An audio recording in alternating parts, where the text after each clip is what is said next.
ఇది ఒక వినూత్నమైన కార్యక్రమం. ఇది ఒక కొత్త ప్రయోగం.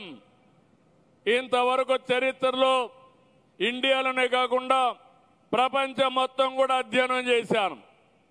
అధ్యయనం చేసి డబ్బులుండే దాతలు దానాలు చేస్తున్నారు. ఈరోజు మీరు ఒక్కసారి చూస్తే ఏదైతే బిల్ గేట్స్ ఉన్నాడు, బిల్ గేట్స్ని మీరు చూస్తే 91, 92 ఆ ప్రాంతంలోనే కంపెనీ పెట్టాడు. ఇంటర్నెట్ రెవల్యూషన్ తీసుకొచ్చాడు. ప్రపంచం మొత్తం ఇంటర్నెట్ ద్వారా అనుసంధానం చేశాడు. దానివల్ల డబ్బులు వచ్చింది.